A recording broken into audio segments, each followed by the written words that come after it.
La France ressemble de plus en plus à un film d'action, c'est complètement fou. Là, on va regarder un truc de dingue qui s'est passé à Paris dans le 11e arrondissement.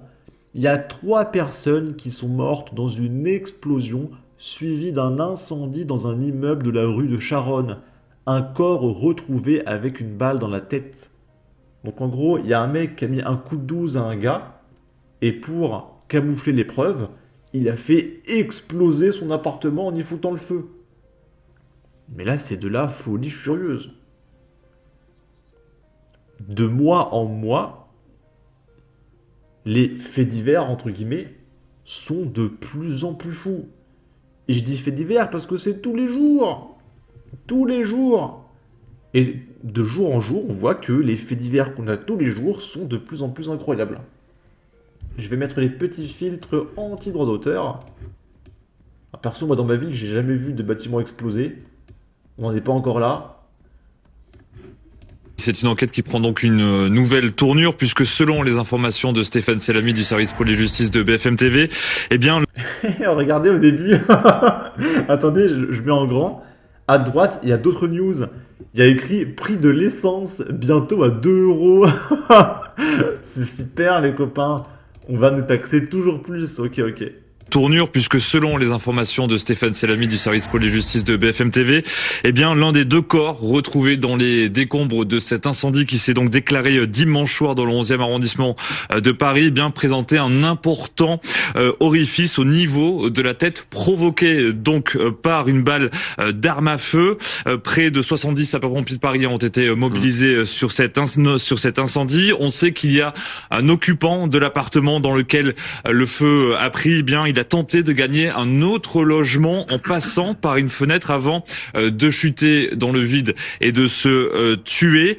L'homme qui a chuté dans le vide a été trouvé en possession de plusieurs documents d'identité différents. Du coup, je me demande si le mec, c'est pas lui qui a fait exploser l'appartement, mais ce débile a pas réussi à s'enfuir de sa propre explosion et de son propre incendie. Et du coup, en voulant tuer le mec, il s'est tué aussi. J'ai l'impression. Son identification, elle est toujours en cours. C'est désormais, eh bien, le le deuxième district de police judiciaire qui est en charge des investigations.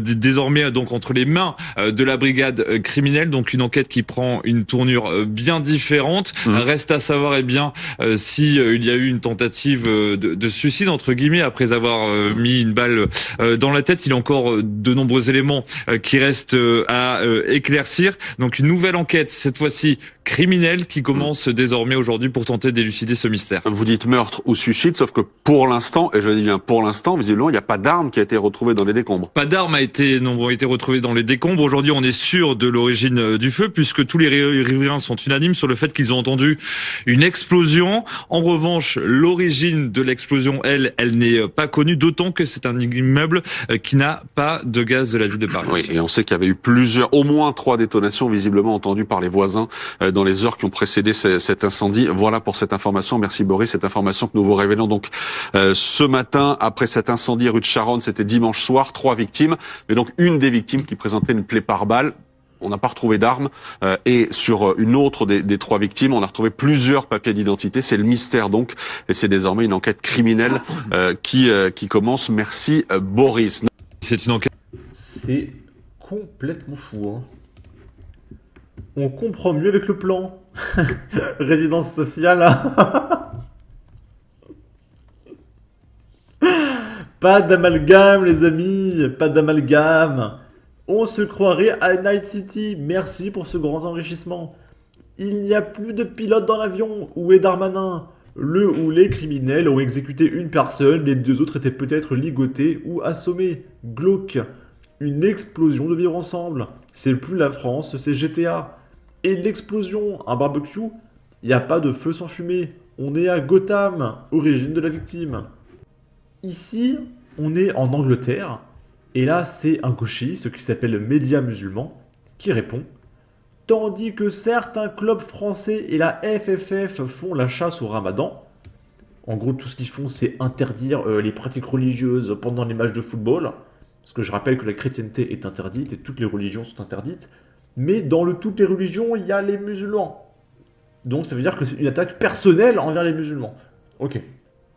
Et du coup, les clubs anglais, comme Liverpool, mettent à l'honneur leur communauté musulmane locale, notamment en diffusant l'adhan dans le mythique stade d'Anfield. Et donc là, on va voir une prière musulmane dans un stade de football anglais, avec plein de monde dans les tribunes et tout.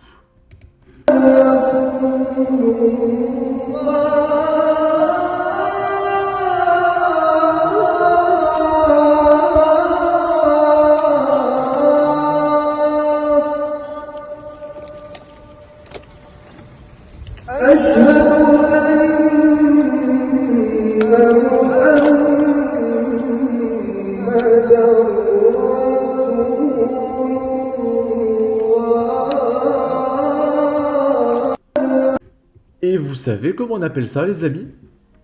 On appelle ça la laïcité. La laïcité, c'est quoi? C'est on interdit toutes les religions, sauf les musulmans. Ça, c'est la laïcité. Ok. Chacun est libre de suivre ou pas une religion, non? Si c'est un choix personnel, pourquoi demander au monde de s'adapter à ses convictions? C'est simple, soit tu fais ce sport et tu te plies aux règles, soit tu ne fais pas ce sport. Quel dommage de ne pas se laisser coloniser comme eux.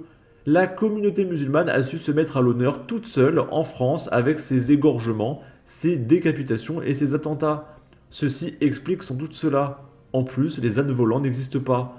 Donc ça, c'est une référence dans le Coran. Il est dit que le prophète, il vole dans l'espace sur un âne qui a des ailes.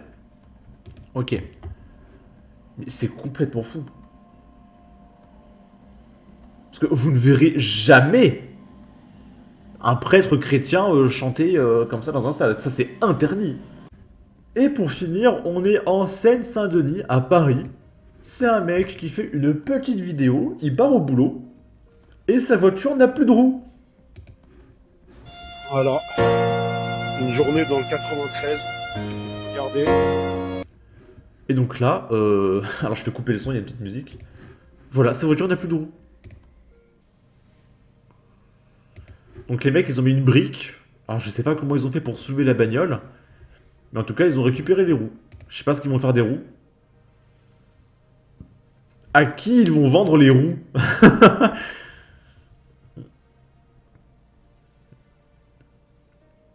Puis ils ont pris les jantes aussi, ils ont tout pris, hein. Ah, ils ont pété la vitre aussi. Ils ont pris des sièges! Mais je crois... Oui. Attends, je comprends pas. Par où sont sortis les sièges? Ils ont ouvert la porte aussi, je suppose. À mon avis, ils ont fait péter la vitre, ils ont ouvert la porte, et après ils ont pris des sièges, et après ils ont fermé la porte. Incroyable. Incroyable. Ok. T'as de la chance, ils ont mis des parpaings. À Marseille, tu la retrouves par terre. Ces jeux vont être un grand moment. Et évidemment, ils parlent des Jeux Olympiques 2024. Ok. En tout cas, n'hésitez pas à donner votre avis, votre opinion, à partager, liker, commenter. Ça aidera au référencement de la vidéo sur YouTube. Abonnez-vous, suivez-moi sur Twitter. Et à la prochaine pour de futures vidéos. Ciao.